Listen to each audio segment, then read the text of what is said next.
বাংলাদেশের জামাত ইসলাম, এনসিপি, অন্যান্য দলের তারেক জিয়া সম্পর্কে কটূক্তিমূলক বক্তব্য আজকে আমাদের খুব ব্যক্তিগত করেছে। অসংখ্য নেতা কর্মীদের নামে যে বদনাম করা হচ্ছে, আজকে জামাত ইসলামের কথা বলি, ৮৬ সালে তাদের ভূমিকা কি ছিল, ৯৬ সালে তাদের ভূমিকা কি ছিল, এইসব মনে করি না।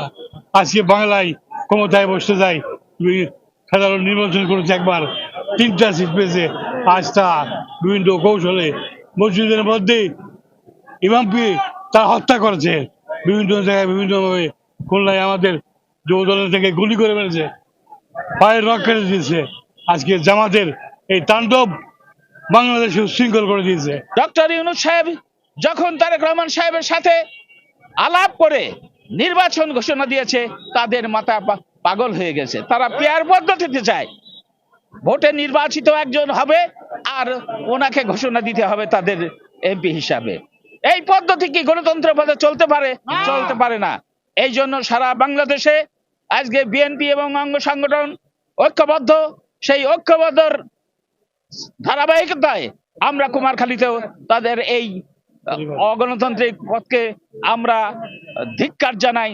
জিয়া পরিবার এই বাংলাদেশকে ফ্যাসিস্ট মুক্ত করার জন্য, জিয়া পরিবার বাংলাদেশে গণতন্ত্র পুনঃপ্রতিষ্ঠা করার জন্য যে পরিমাণ ত্যাগ তিতিক্ষা, যে পরিমাণ বিসর্জন দিয়েছে, তার কিন্তু কেনি গুনাও আমরা দেই না। এই জিয়া পরিবারের অবদান যদি বাংলাদেশের মানুষ ভুলে যায়, তাহলে সে রক্তের সাথে বেইমানি করা হবে।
রাজাকারের তলোয়ার ভেঙে দাও, গুলিয়ে দাও।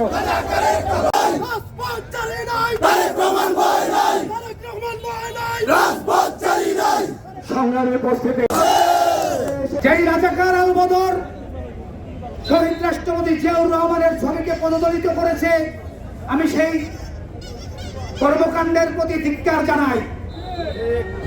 আমি ধিক্কার জানাই দেশনায়ক জনাব তারেক রহমানকে নিয়ে যারা কটূক্তি করেছ।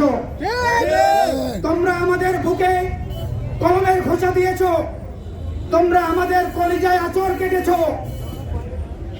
বাংলাদেশ থেকে এই রাজাকার আল বদরদের উৎখাত করতে শুধুমাত্র স্বেচ্ছাসেবক দলই যথেষ্ট।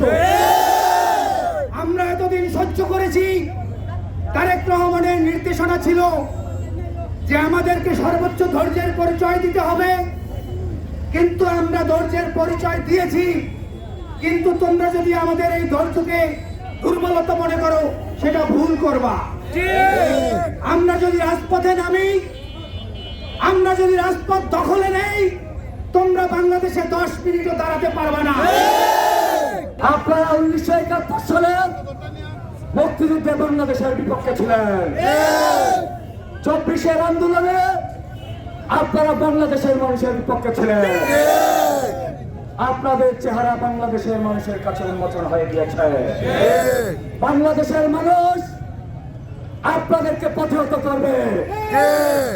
আমি গুপ্ত সংগঠনের নেতৃবৃন্দদেরকে বলতে চাই, আমাদের প্রাণের নেতা, আগামী রাষ্ট্রনায়ক, বিএনপির ভারপ্রাপ্ত চেয়ারম্যান দেশনেত্রী বেগম খালেদা জিয়া, বাংলাদেশের স্থপতি শহীদ প্রেসিডেন্ট জিয়াউর রহমান নামে যদি আপনারা কোন ধরনের কটূক্তি করেন, আপামর জনগণকে নিয়ে আমরা রাজপথে মোকাবেলা করব।